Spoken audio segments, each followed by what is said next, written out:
엊그제 청소년 큐티 캠프에 가서 이제 아이들에게 이번에는 큐티 하는 법을 진짜 한 절씩 좀 알려줘야 되겠다. 왜냐하면 제가 재수생 모임 할 때 중학교 1학년부터 고3 대학생까지 다 골고루 왔는데 사모하는 아이들은 중학교 애들도 다 열심히 듣고 사모에서 오더라고요. 거기서 목사, 사모, 선교사들 이렇게 많이 나왔는데 그래서 중1부터 고3까지 스텝도 들어갔지만 1,700명이 넘는 아이들이 과연 조용히 들을까 했는데 봤지만은 조용히 듣더라고요.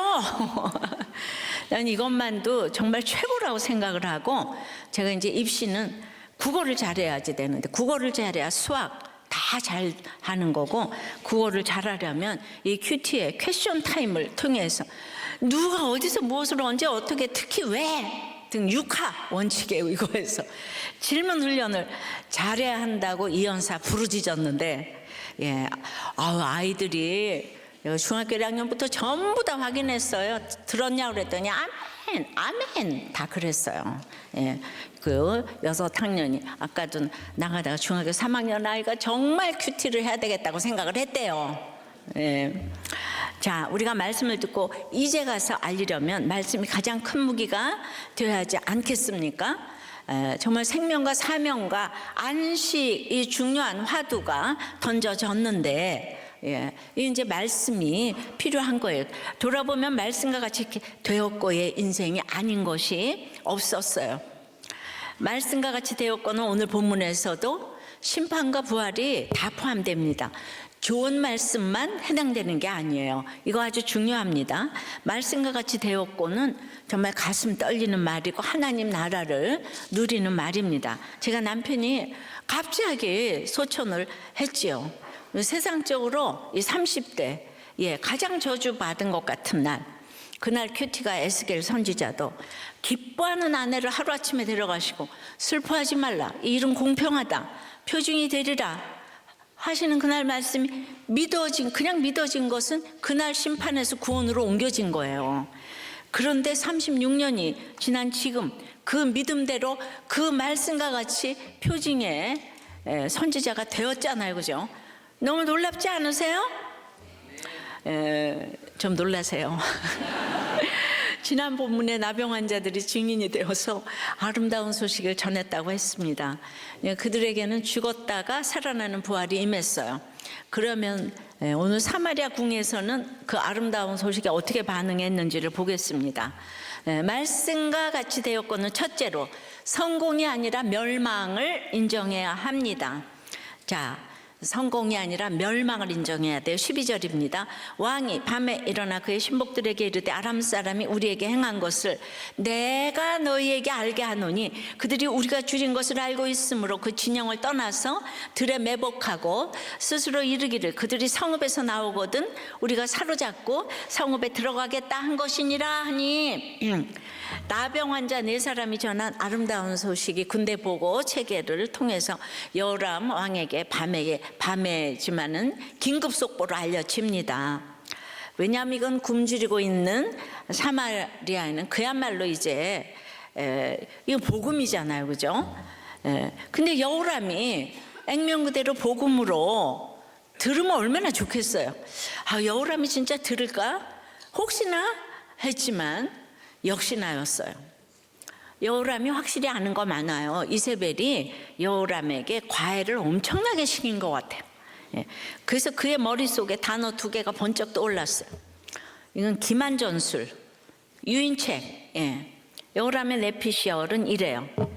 아람 군대가 지금 우리를 속이는 기만전술을 쓰는데 배고픔에 지친 우리가 텅 빈 아람 진영을 보면 앞뒤 안 가리고 나올 것이고, 그러면 그때 매복해 있다가 우리 부대를 잡고 그 길로 바로 우리 성까지 들어와서 전쟁을 승리로 끝내겠다는 계산을 하고 있다는 거예요. 그러니 그 작전에 말리면 안 된다는 거죠. 그 매복하고의 이 하바, 그 동사는 성경에 한 30번 나오는 중에 25번이 죽음을 두려워하여 숨는 사람들을 묘사할 때 사용되었는데요. 아람이 워낙 그 우리의 불말과 불병거를 보고 도망가지 않았었냐? 그게 우리가 두려운 줄 알고 지금 이제 유인책을 쓰는 거야. 여호람은 이런 엄청난 전략을 간파한 자신이 너무 대견하고 뿌듯해가지고 아주 바로 이어서 아주 위풍당당하게 아람 사람이 우리에게 행한 것을 내가 짐이 너희들에게 알게 하겠다 말하는 거예요. 너희들은 이 무식한 것들을 아는 게 없잖아. 그런 쉬운 작전에 속아 넘어가냐? 난 이미 다 간파했거든. 내가 알려줄 테니 잘 들어봐. 너무 똑똑한 자기 자신의 도취가 돼가지고 신나게 지금 썰을 풀었어요. 책 한 권만 읽은 사람이 무섭다는 말이 있잖아요. 그 한 권의 책이 성경이라면 정말 무서운 거죠. 그러나 성경 말고 책 한 권 읽었다고, 그렇게 성경 앞에서 그렇게 스스로를 대단하게 여기는 사람 많아요. 어리석죠. 근데 왜 그러냐면 여호람은 왕의 자리에만 있었어요. 아까 이세벨이 얼마나 애주중지 키웠는지 짐작할 수 있죠. 높은 자리에서 내려온 적도 없고 내려올 생각조차 없어요. 늘 자신이 최고예요. 그래서 늘 성공에 목마르고 더 큰 성공을 갈망하고 성공만 오직 인정하고 성공만 자랑하고 싶어해요. 이 사람은 이미 상하궁에 살면서 굶어본 적도 없고 돈은 없어 본 적이 없어서 개념이 없어요. 성공밖에 모르는 거예요. 그래서 우리가 큐티 캠프에 보내야 되는 거는 그야말로 같이 공동체 생활을 해봐야 되는 거예요. 그렇게 1000명이 넘는 거기서 공동체 생활을 하면 얼마나 문제가 많이 생기겠어요. 이걸 가봐야 되는 거예요. 혼자서 큐티만 하는 게 아니고. 근데 5절 7절에 보면 나병 환자들이 아람 군대로 가기 위해서 해질 무렵에 일어났다고 했어요. 근데 오늘 12절에 왕도 밤에 일어났다. 비슷한 표현을 썼는데 똑같이 해질 무렵에 가난한 나병 환자들은 일어나서 구원의 길로 갔는데 이 부여한 왕은 굶주리지를 않으니까 근상하고에서 굴굴 자다가 밤에 일어나서 이제 심판의 길로 갈 수밖에 없는 거죠. 여기 굳이 안 써도 되는 말을 쓴 것은 여호람은 태평했다 이거예요.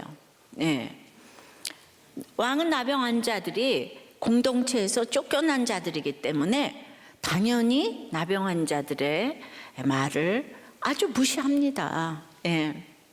이번 주 요한복음에서도 육체를 따라 판단하지 말라고 하시잖아요. 그러나 우리는 그냥 열심히 육체를 따라 판단하며 살아요. 평상시라면 여호람이 이렇게 신나서 썰을 풀면 신하들은 이구동성으로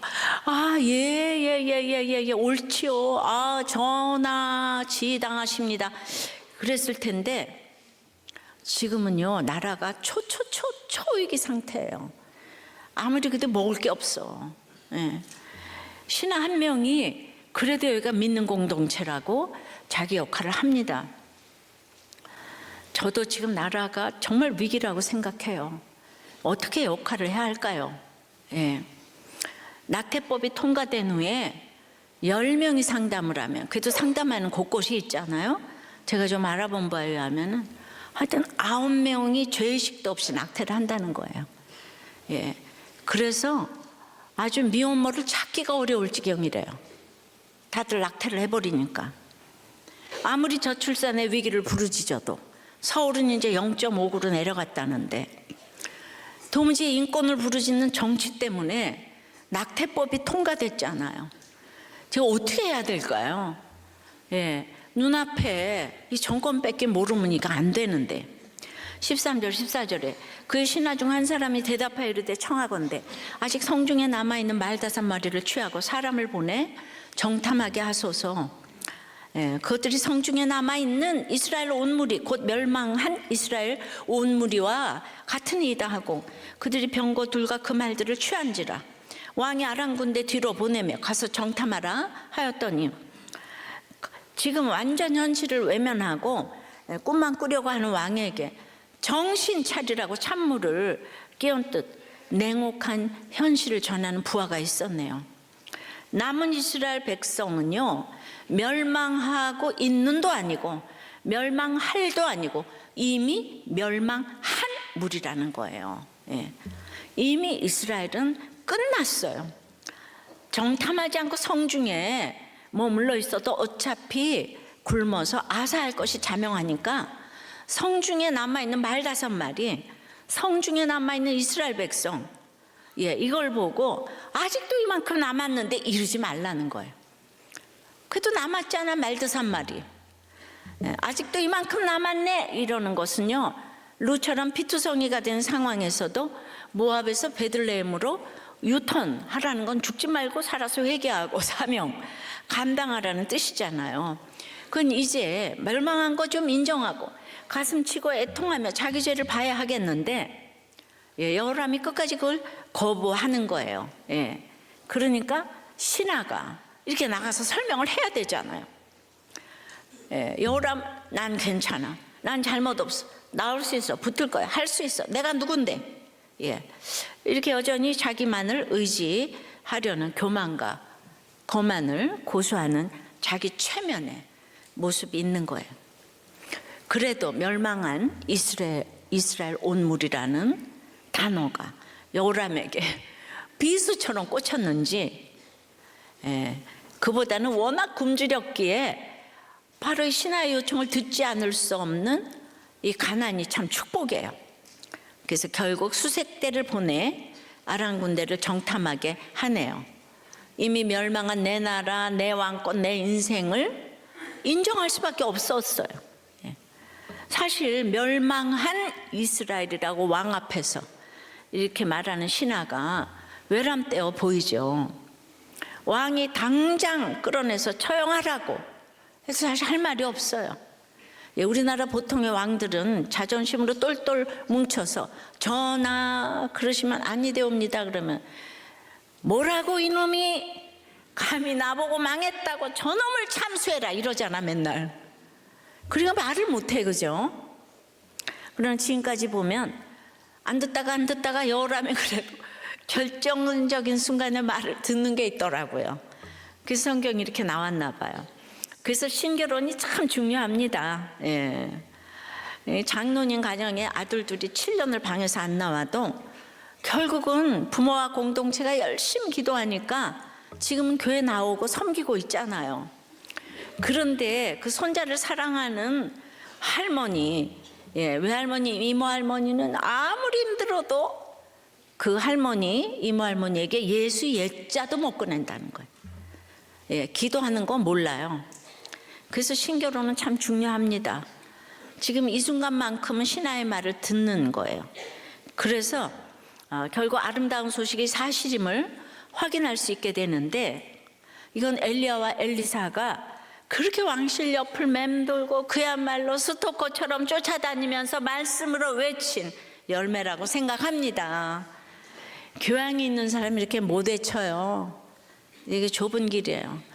그러니까 싫어하면은 가지 말라. 큐티도 싫어하면 가지 말라 그래. 또 복음도 전하는 거 싫어하면은 아유 대비도 나중에 이러는 거예요. 제가 그날 아침에 우리 남편에게 복음 안 전했으면 어떡할 뻔했어요. 이 시간과의 싸움인데, 세월을 아끼라는데, 구속사적으로 내 자신을 아는 것은 내 가능성과 소망을 아는 게 아니에요. 아무리 강조해도 지나치지 않는 100% 죄인임을 인정하는 거예요. 내 인생이 성공한 인생 되기를 꿈꾸며 날마다 할 수 있어, I can do it, 맨날 이런 것만 외친다고 구원을 얻는 것은 아니에요. 오히려 내 인생이 이미 멸망했음을 인정하면 거기서부터 구원하신 하나님이 보이는 거예요. 근데 이것을 아무리 들어도 잘 받아들이지 않기 때문에 날마다 저도 반복할 수밖에 없어요. 자, 현재 유방암 사기로 다발성 간전이와 뼈전이로 기약 없는 항암을 67차 진행하며 오직 하나님의 은혜로 1년이라고 그랬는데 4년 5개월째 생존을 하고 있는 분이 이제 편지를 보냈어요. 게다가 남편은 간암으로 7년 투병하다가 또 천국을 갔다 그러는 거예요. 그러니까 이렇게 어려울 때 우연히 목사님 책과 이걸 전해준 분이 있었는데, 이런 대단한 고난이 있음에도 목사님의 말씀 해석은 이해도 동의도 되지 않을 뿐더러 들리지도 않았다고. 예. 많은 시간이 흘렀다는 거예요. 근데 그 3기 말에도 안 들리더니 4기로 전이 됐다는 말을 들은 후 갑자기 생각나서 큐티인을 구독한 후 드디어 말씀이 들려서 요즘은 많은 은혜를 받고 있다고 저한테 편지를 주셨어요. 그러니까 여러분, 암이 걸렸다고 말씀이 들리는 것도 아니에요. 저분 왜 암이 걸렸는데도 말씀이 안 들릴까? 그럴 수 있더라고요. 그분에게는 그게 한계가 아닌 거예요. 자, 적용 질문이에요. 성공이 아닌 멸망을 인정하고 하나님의 구원을 경험한 적이 있습니까? 아직도 이만큼 남았네가 사명입니까? 자기 최면입니까? 이러나 저러나 100% 죄인임을 인정합니까?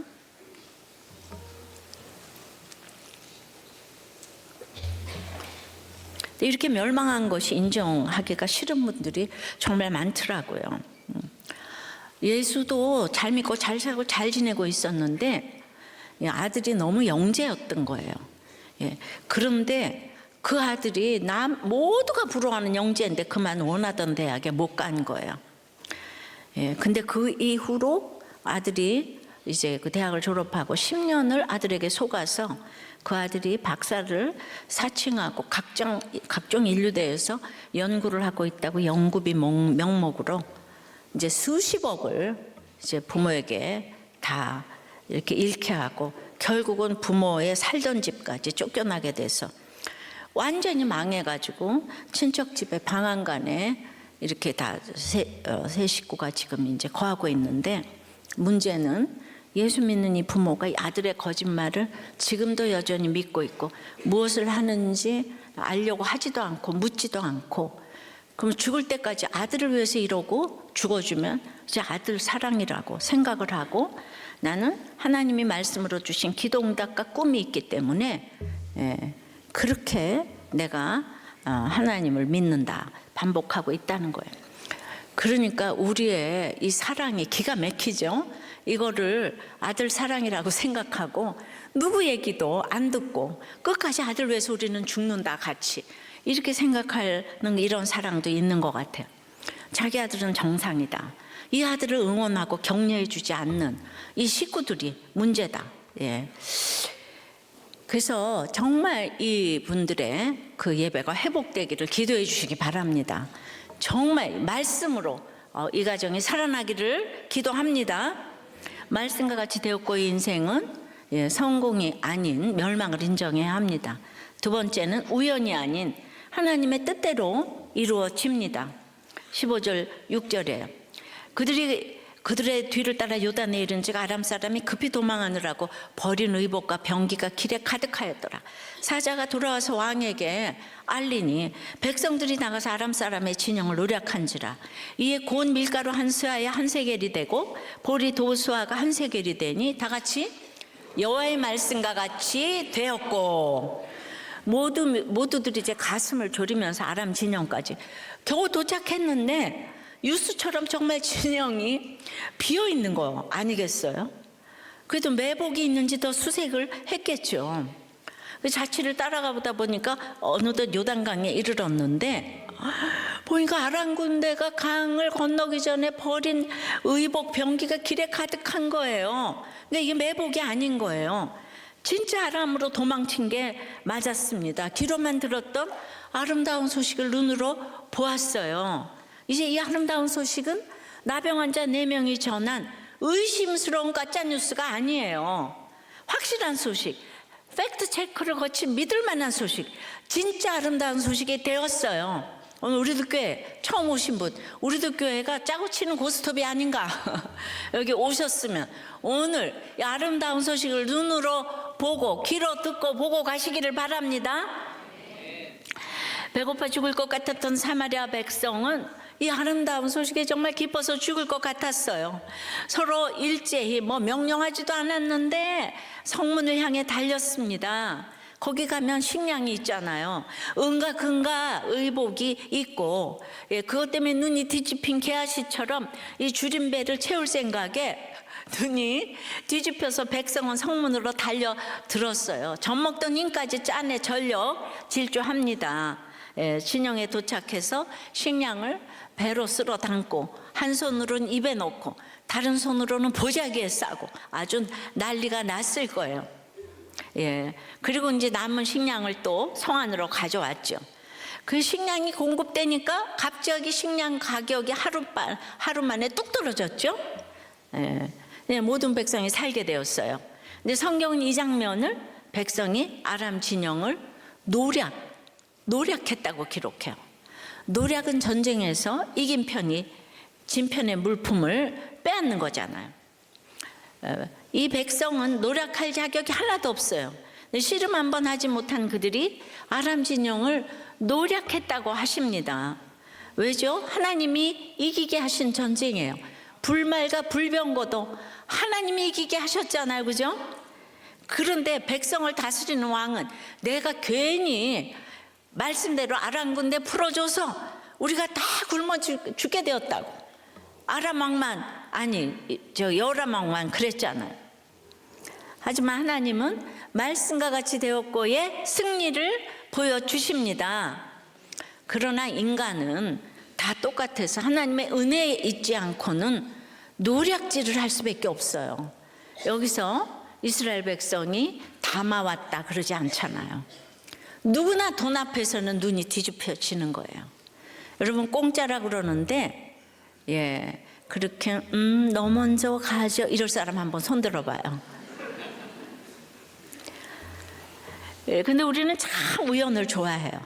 잘된 것은 가급적 자기 덕이고 안 된 것은 최대한 남 탓이에요. 예, 그리고 우리의 고정관념으로 설명이 안 되는 것은 다 우연으로 치부를 해요. 이유 없이 저절로 그리 되었다는 것이죠. 하지만 이것은 엄청난 불신이자 교만입니다. 왜냐하면 하나님이 모든 것의 최고 원인이심을 부인하기 때문이에요. 따라서 우연은 곧 우상이에요. 아무 이유 없다고, 나와는 상관없다고 피하는 것은 곧 하나님 아닌 것을 숭배하는 우상 숭배입니다. 아람 군대가 도망친 것도 우연처럼 보여요. 여호람도 그렇게 생각했을 것입니다. 신하와 백성 중에도 대부분 그렇게 생각하는 사람이 많아요. 예. 그러니까 이 사건이 지나고도 여전히 하나님께 돌아왔다는 이야기가 없잖아요. 그러니까 여러분들은 자꾸 우연이란 얘기 좀 하지 마세요. 성경은 이것이 우연이 아님을 굳이 다시 설명해 줍니다. 제발 좀 깨달아라. 우연이 아니다. 이게 다 이유가 있는 일이다. 우연이 아니라 뭐예요? 여호와의 말씀과 같이 되었고 하나님이 하신 일이다. 예. 그러니까 내 결혼도 그날 내가 누가 오라 그래서 거기 갔다가 그렇게 됐다니까. 내가 그날 안 갔으면 내가 이런 결혼 안 했다니까. 그런 것 100개 중에 단 1개도 없어요. 1000개 중에도 없어요. 우연은 없어요. 다 이유가 있습니다. 예. 그러니까 우연이라고 하는 것은 뭐라고요? 우상숭배예요. 하나님을 부인하는 거예요. 우주에는 우연이 없어요. 원인이 없긴 왜 없어요? 어떤 일이든 다 이유가 있습니다. 사무엘 책 썼죠? 책 제목이에요. 예. 복 있는 책, 요한계시록 마지막 책은 기독교 출판 상 받았어요. 그 5번째 책. 예, 사서 보라고. 예. 자, 하나님이 원인이시고 이유이시고 목적이세요. 하나님만이 상급이세요. 모든 것이 하나님의 섭리 안에서 이루어지는 거예요. 여러분들이 이쁘고 학벌 좋다고 정말 잘 살아야 된다는 이유는 없어요. 이렇게 자꾸 뭔가 이유를 생각하면 안 돼. 하나님 안에서 이유가 있는 거예요. 우리 인생 모든 일은 우연이 아닌 하나님의 뜻대로 이루어진 거예요. 그래서 우리 생명은 어떤 모양이라도 소중한 것이고 어떤 상태에 처한 가정도 지킬 만한 가치가 있는 거예요. 아직 죄의 영향이 남아있고 죄에 대한 심판도 여전히 작용하기에 우리가 말씀에 순종해서 지키려 한다고 그것이 당장 열매가 나오는 것은 아닙니다. 이혼을 내가 안 해도 당할 수도 있어요. 태아를 내가 지키려고 해도 유산할 수도 있습니다. 지금 당장은 헛된 수고처럼 보일 수 있어요. 그러나 결국에는 하나님의 말씀대로 되었고의 일뿐인 줄 믿습니다.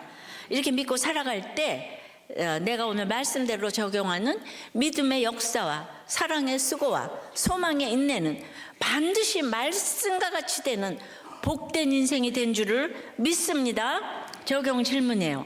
아직도 우연히 된 일이라고 생각하며 막 억울해하고 회피하고 감사치 못하는 일은 무엇입니까? 예. 아직도 하나님의 말씀을 팩트체크하고 확인하려 하지는 않습니까? 내 인생의 여호와의 말씀과 같이 되었다고 간증할 수 있는 일은 무엇입니까? 우연이 없어요. 내 회사 들어간 거, 뭐 나가게 된 거, 아들, 자녀, 모든 거 우연은 하나도 없어요. 다 말씀과 같이 되었고, 예, 그럼 답 끝입니다. 예, 모든 것이 우연 같지만은, 자, 양육을 받아 말씀같이 되었다고, 예, 이번에 또 위드 공동체도 수련회를 했거든요. 거기에 간증을 좀 읽어드릴게요. 이분은 돌싱 간증인데, 이분은 결혼 2년 만에 그냥 봉무도당당하게 이혼을 팍 했다는 거예요. 이혼하고 나니까 6개월 동안 너무 편하고 좋더래요. 진작 할 걸. 6개월 딱 지나니까 외롭고 힘들고, 그래서 이제 우리들 교회로 오게 됐는데 첫 목장에서 암 사기로 시한부 판정받은 권찰님, 바람피는 집사님이 있는 목장이었는데, 바람피는 고난이 있어도 이혼을 안 하고 가정을 지키며 목장에 붙어가는 모습을 보니까 제가 이혼한 사유가 너무 정말 작은 일이었다는 걸 깨닫게 되었다는 거예요. 시한부 판정을 받은 권찰님은 저를 아들처럼 챙겨주셨고, 아프셨지만 목장 때마다 맛있는 저녁을 해주시고, 이분 암 사기, 목장 때마다 맛있는 저녁을 해주시고, 암 사기, 저에게 항상 집사님은 무슨 일이 있어도 목장에 붙어 있어야 해요. 예. 그 다음에 목장 개편 후 권찰님이 소천하셨다는 연락을 받고 장례식장에 갔는데, 돌아가시면서도 저에게 목장에 붙어 있으라는 유언을 하셨다고 그 얘기를 전에 들었다는 거예요. 그러니까 우리가 내 자식이 아니래도 이렇게 모두 사랑하는 거예요. 최근에 친구가 룸사롱에 갔다가 와이프한테 걸려서 이혼하게 생겼다면서 이혼을 어떻게 하는지 물어보려고 전화가 왔대요. 이혼의 선구자니까. 그래서 저는 그 친구에게 너 이혼하면 행복할 것 같냐? 이혼하면 더 지옥이다. 너 무조건 와이프한테 무릎 꿇고 용서를 빌으라고 하면서 목사님의 결혼을 지켜야 하는 11가지 책을 선물했더니만 그 때문인지 하여튼 회복되어서 이혼 안 했다는 거예요. 이혼 전에는 나만 교회 잘 다니고 믿으면 되지 하며 이기적으로 살았지만 목장을 통해 내 죄가 인정이 되니까 저의 죄와 고난이 약재료로 사용해 주심을 느끼고 산다는 거예요. 매번 설교 이혼 말씀이 나오면 저는 100% 죄인인 것과 내 수치를 드러내며 회개를 할 수밖에 없는 제 모습을 봅니다. 예, 이게 돌싱의 간증이었어요.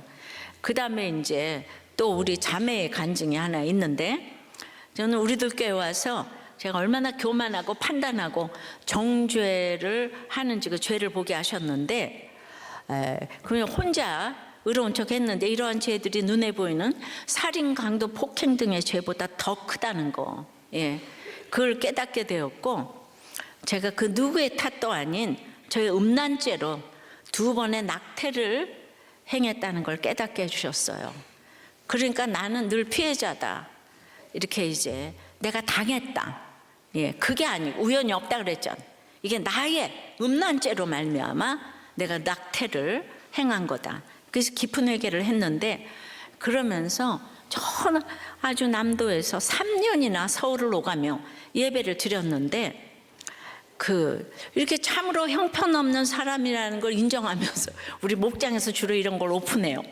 그랬더니 자신이 괴수 중에 괴수라고 고백하는 이 형제를 만나서 이 죄를 고백하면 이 멸망을 인정하는 사람들은 말씀같이 된다고 했잖아요.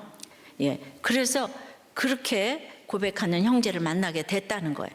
이 형제는 문제가 생겼을 때 감정대로 둘 사이에 감정대로 대하는 게 아닌 영적 지도자와 공동체에 물으며 가는 모습을 보여주었는데 그런 모습을 보며 교제에 대한 확신이 생겼다는 거예요. 피투성이라도 살아있었더니 저를 살아나게 해주셨고 지금은 이 죄 많은 저를 귀하게 여겨주는 그 형제와 신결혼을 준비하는 가운데 있습니다. 근데 이렇게 솔직하게 간증하고 청년부에서 별의별 얘기를 다 해도요, 결혼하고 나서 20년 동안 지금까지 과거를 문제 삼는 형제자매를 본 일이 없어요. 이게 진리랄진 진리가 너희를 자유케 하리라. 예, 엄청난 복음의 파워입니다. 이것이 우연히 결혼하게 된 것입니까? 우리나라 청년들이 정말 이렇게 되기를 기도해요. 결혼, 이혼, 낙태 모두 우연히 한 것이 아니고 이제 말씀과 같이 되었고의 선택이 되기를 기도합니다. 그런데 결혼하자마자 이 교회를, 그러니까 말씀의 양육이 안 됐는데 얼굴이 잘생겼고 스펙이 좋고 결혼을 하면은 이 말씀이 안 들리니까 교회를 떠나는 거예요. 교회를 떠나더니 신혼인데 이혼하겠다 이 소리가 들려오는 거예요. 자기 죄를 못 보는 사람하고는 결혼하면 안 돼요, 안 돼. 그래서 목장에 붙어 가야 되는 거예요. 죄를 보는 공동체에서 날마다 치열하게 싸워야 되는 거예요. 근데 모두가 그렇게 가면 이혼을 하라 그러니까 10명 중에 9명이 지금 낙태를 권장을 한다는 거예요. 그런데 우리는 지금 2명의 아이를 낳았는데 너무 힘들어서 3명 임신을 했는데 이거를 낙태를 너무 하고 싶은데 우리들 꽤 아니면 했는데 그래도 목사님한테 전화 걸어서 아침에 새벽기도 들었죠. 예. 그래도 전화 거는 게 어디예요. 낳겠다는 뜻이죠. 예. 하여튼 간에 우리는 아이들 낳는 사람을 어떻게 도울까 계속 생각하고 있습니다. 예. 하여튼 7명 낳기 바라요. 오늘부터 7명이 국시가 돼가지고. 예, 말씀과 같이 되었고 인생은 뭐라 그랬죠? 성공이 아닌 멸망을 인정해야 되고 또 우연이 아닌 하나님의 뜻대로 된 것을 구하는 것이고 세 번째는 자기 생각이 아닌 믿음으로 말씀으로 대답하는 거예요. 믿음으로. 17절 왕이 그의 손에 의지하였던 그의 장관을 세워 성문을 지키게 하였더니 백성이 성문에서 그를 밟으매 하나님의 사람에 다 같이 말대로 죽었으니 곧 왕이 내려왔을 때 다 같이 그가 말한 대로라. 18절 하나님의 사람이 왕에게 다 같이 말한 바와 같으니 말씀이 얼마나 중요해요. 이르기를 내일 이맘때 사마리아 성문에서 보리 2수아를 한 세겔로 매매하고 고운 밀가루 1수아를 한 세겔로 매매하리라 한즉 그때에 그러니까 육하원칙 여기 다 나오는 거예요. 그때에 이 장관이 하나님의 사람에게 대답하여 이르되 여호와께서 하늘에 창을 내신들 어찌 일이 있으랴 하며 대답하기를 네가 네 눈으로 보리라 그러나 그것을 먹지는 못하리라 하였더니 그의 장관에게 다 같이 그대로 말씀대로 이루어졌으니 곧 백성이 성문에서 그를 밟음에 죽었더라. 아름다운 소식을 들은 백성 때문에 성안이 난리가 났어요. 일제 성문으로 다 같이 나가려고 몰려드니까 사고를 막기 위해서 성문을 통제했겠죠. 그리고 이제 여라망은 그 믿음직한 장관을 책임자로 보냈어요. 아마 맡겨만 주십시오. 그동안 내가 산전, 수전, 공중전, 우주전까지 다 겪었는데 내가 이거 하나 못 맡겠습니까? 갔어요. 근데 웬일입니까? 눈이 뒤집힌 군중의 기세가 엄청난 거예요. 돈 앞에 있는 군중을 막을 사람은 없어요. 노략질하는 군중을 막을 사람 없어요. 고함을 치고 창을 들고 군사를 동원해서 맞고 몽둥이로 때려도 노략질 하려는 무리를 막을 수가 없었습니다. 그래도 이 장군은 내가 누군데 반드시 이거 진압하겠어. 그래도 결국 어떻게 됩니까? 백성에게 밟혀서 죽었어요. 평생 높이 쌓아 올린 인생이 한순간에 허무하게 아무 이름도 없는 군중에게 밟혀 죽습니다. 그때라도 살려달라고 기도했으면 천국 갔을 텐데 이 사람 끝까지 심판받고 간 거예요. 이것도 현상만 보면 특별한 이유가 없이 우연히 된 일 같아요. 우연히 일어난 사고 같아요. 예, 이 사고를 두고 누구 때문이야? 이 시스템이 문제야. 배우가 누가 있어? 이렇게 소란을 일으키는 거는 정의로운 것도 아니고 과학적인 것도 아니에요. 전부 우연을 신봉하는 우상 숭배 거에 우연이 일어났다고 믿으니까 자기가 찾고 싶은 우상을 다 각자 찾으려고 난리를 치는 거예요. 예, 각자 돈이 중요하고 자리가 중요하고. 그러면 이 장관은 왕명을 수행하다 죽었으니까 순직했어요? 국가유공자로 대접을 받아야 하나요? 뭐 그럴 수도 있겠죠. 다 그러겠죠. 그러나 그게 구원으로 인도하는 것이 아니잖아요. 그게 하나님의 공의를 실현하는 일도 아니에요. 그래서 성경은 이 사건도 말씀과 같이 된 심판임을 분명히 보여주는 거예요. 하나님의 사람의 말 그대로 이 심판이 일어났음을 보여줍니다. 또 그것도 장관이 선지자의 말을 처음 들었던 그 상황을 반복해서 다시 기록하는 거예요. 7장 1, 2절 말씀과 이 끝에 20절 여기 끝이 똑같은 내용이 똑같이 반복되어 있어요. 중요하다는 거예요. 기억하라는 거예요. 장관은 왕이 가장 신임하는 능력자였어요. 해내지 못하는 일이 없었어요. 그런데 이 대단한 장관이 무엇을 못합니까? 믿음의 대답을 못합니다. 왕의 말에야 자기 확신으로 척척 답을 내놓았겠죠.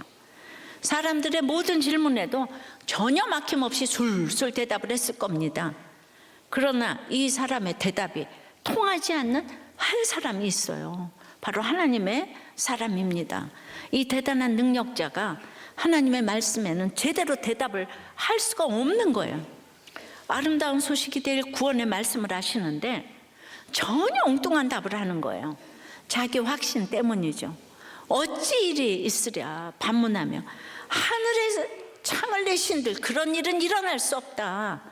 하나님도 그런 일은 하실 수 없다. 자기 생각이 가득한 답을 하는 거예요. 믿음으로 대답하지 않아요. 이 사람 교회 다니는 사람인데 이스라엘 사람이잖아요. 그래서 아름다운 소식을 받기를 거부합니다. 그래서 선악 까먹고 이렇게 죄가 들어온 이 땅의 세속사는 그냥 나는 옳고 너는 틀렸어. 오직 이게 주제가야. 그런데 그렇게 자리가 높고 똑똑할수록 정말 나는 옳고 다 틀렸기 때문에 결국은 하나님도 예수님도 틀린 거죠. 그래서 받아들이지 않아요. 똑똑할수록 죽을 때까지 안 받아들여요. 그러니까 내가 망하는 게 얼마나 축복인지 몰라요. 이 대답 하나가 하나님을 향한 그의 마음이 어떤지 다 보여줬어요. 우리들 교회도 똑똑한 사람이 말씀이 안 들려요. 똑똑한 사람이 목사님 말씀이 제일 어렵대요. 그래서 맨날 교회 옮긴대요. 누구 때문에 붙어있는지 모르겠는데 하여튼 이게 망하지 않았으니까 단 한 문장으로 된 대답 하나가 자기 생각으로 하나님을 거스르고 있는 그 본 모습을 다 드러냈어요. 그래서 하나님의 말씀과 같이 되는 구원을 보기는 보겠지만 그것을 먹지는 못하리라는 심판을 받습니다. 그리고 이제 그 심판의 말씀과 같이 그의 인생이 심판과 저주의 인생으로 끝납니다. 보기만 하고 먹지 못하는 인생, 구경만 하고 누리지 못하는 인생이 되고 말아요. 결국에는 성문 앞에서 죽을 것 같은 환경에 있는 나병 환자만 못한 거예요. 왜죠? 인생이 밑동 잘린 나무같이 짧은 인생인데 나병 환자는 영생을 얻잖아요. 그러니까 제가 이렇게 똑똑한 사람 쫓는 설교만 하잖아요. 누가 이렇게 설교를 하겠습니까? 그야말로 이제 좁은 길이에요. 그래도 엘리사도 했는데 저도 해야 되잖아요. 이 사건이 우연 같지만요, 오늘 이 본문에서 장관만 죽었잖아요. 장관에게만 심판이 임했어요. 그렇다고 백성이 두고두고 장관은 우리 편이 아니었다 그러면 안 되는 거예요. 똑같이 노략질하는 주제에 말이에요. 그러면 안 되는 거예요. 이 사람이 대표적으로 지금 심판 받은 거죠. 모든 일이 날마다가 하나님의 장중에 달려있기에 날마다 말씀과 같이 되었고 인생이 최고의 심판과 구원을 가지고 오는 거예요. 근데 우리나라는 이 장관 이렇게 하나 죽으면 몇십 년을 이 장관 욕하느라고 인생 다 보내잖아요. 그죠? 인생이 다 똑같은데 똑같이 죄인이라는 생각을 해야 되는데, 그럼 이런 지혜를 어떻게 얻습니까? 십자가는 지혜죠. 십자가를 길러 놓는 것이 아주 지혜로운 대답이고 결정이에요. 그래서 큐티는 가끔 하는 게 아니에요. 몰아서 하는 게 아니에요. 오늘도 십자가의 지혜가 필요한 인생 아닙니까? 우리가 이미 멸망한 인생이잖아요. 누구도 다 밑동 잘린 나무니까 멸망한 인생이에요. 그래서 수액 좀 줬다고 성공한 게 아니에요. 그러니 오늘 주님의 말씀을 들어야 해요. 나를 살리시는 말씀으로 오늘 큐티를 해야 되는 거예요. 근데 오늘 본문이 어려우면 단어 한두 개라도 기억을 하고 그 뜻을 생각하면서 사건이 올 때 적용해야 합니다. 가정에서 아내와 남편과 자녀와 부모님으로부터 폭풍 질문이 몰아칠 때 있잖아요. 회사에서도 상사와 동료와 부하 직원에게 각종 말들이, 비난의 말들이 쏟아질 때가 있지 않습니까? 그때 내 감정과 생각으로 절대로 대답하지 하면 안 되고요. 아침에 들었던 이 큐티 말씀을 기억하시고 잠시 심호흡을 하시고 오늘 말씀으로 말씀에 나온 단어 하나라도 생각하면서 그 의미를 길러놓고 대답을 하세요. 성령님께 지혜를 달라고 속으로 기도하시면서 하나님, 제 입술을 지켜주세요. 할 말을 알려주세요. 매일 일어나는 상황마다 이렇게 믿음으로 대답할 때 우리의 인생이 말씀과 같이 되었고 복된 인생이 될 줄 믿습니다. 그래서 큐티를 하는 거예요. 말씀을 잘 깨달아서가 아니고 내가 아무것도 모르는데 문제가 딱 생기면 그냥 한마디 생각해가지고 하나님, 제 대답하게 도와주세요. 오늘 진리 알지니 진리가 너희를 자유케 하리라.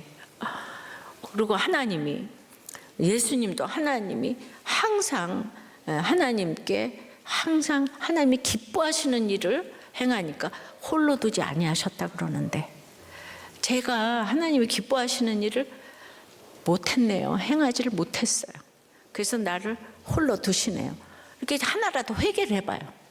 말씀 가지고. 그러면 여러분들을 하나님께서 지키신다 이거예요. 장관을 지키는 게 아니고 여러분을 지키신다고.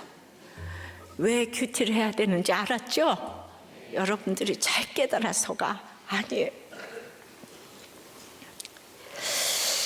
요즘 큐티 보면, 요한복음에서 보면 그 같은 유대인이면서 열심히 주를 찾다가 죄 가운데 살고 있기 때문에 다 죄 가운데 죽었어요. 믿지 않는 자는 예수님 옆에 있어도 안 믿어요. 장관이 아니라 왕이라도 안 믿으니까 다 이렇게 죄 가운데 죽는 거예요. 그러니까 하나님의 사람은 왕이 듣던 안 듣던 하나님의 말씀을 알려야 말씀대로 이루어지는 것을 나중에 인정하지 않겠습니까? 그래서 내가 그날 말씀을 얘기하는 거예요. 듣던 안 듣던 얘기를 하는 거예요. 이게 예언이에요. 아셨어요? 그 미리의 자, 우리가 말씀, 미리에 이게 다 있잖아요, 그죠? 이승만 박사가 옛날에 제가 얘기했는데 YMCA에서 이렇게 맨 처음에 와서 가르칠 때 그 똑똑한 장관이 기도는 뭐고 왜 하고 아멘은 왜 다른 나라 말 유대 말로 하냐 꼬치꼬치 따져서 이 박사가 화를 냈을 정도인데, 이 장관이라는 사람의 아들이 암이었는데 우리 아들이 혼수 상태일 때 믿겠다고 할지 모르겠지만은 그것은 자기 의지가 아니라고 미리 유언을 하고, 우리 아들이 믿더라도 그건 자기 의지가 아니라고 아버지가 미리 공화당 의장까지 최고의 장관이 된 거죠. 되고도 끝까지 분이 안 믿었다는 거예요. 눈으로 모든 권세를 보았으나 이 땅에서 진정으로 누리는 삶을 살지 못해. 예수 믿는 이거 미워하고, 여기 장관처럼 똑똑했기 때문에 결론이 죄 가운데 죽은 삶이 됐다는 거예요. 열심히 살았으나 죄 가운데 찾는다고. 찾았으나 죄가 가로막혀서 못 찾은 거예요. 적용 질문이에요. 대답 한마디로 내 모든 게 드러나서 심판을 당한 일이 있습니까? 그 사건은 이제 구원의 사건이 되었습니까? 기억하기 싫은 흑역사로 남아 있습니까? 오늘부터 다시 심기일전하여 매일 큐티 하시겠습니까? 네. 주님, 할 것을 가르쳐 주시옵소서. 아버지, 태아생명보호법이 제정되며 낙태가 막아질 수 있도록 이 나라 우선 인구부터 살릴 수 있는 우리가 될 수 있도록 주님 역사하여 주시옵소서. 오늘 이렇게 말씀과 같이 되었고의 가치관을 알게 해주신 주님의 은혜에 감사하여서 저희들의 신앙 고백으로 드린 이 헌금을 흠양하여 주시옵시고, 내 사랑하는 주님께 드릴 것만 있고 사람들에게 줄 것만 있도록 저희들의 이 말씀의 가치관으로 저희들의 회사, 사업과 공부와 프로젝트와 아이디어에 주여 기름을 철철 부어 주시옵소서. 예수 그리스도 이름으로 기도드리옵나이다. 아멘.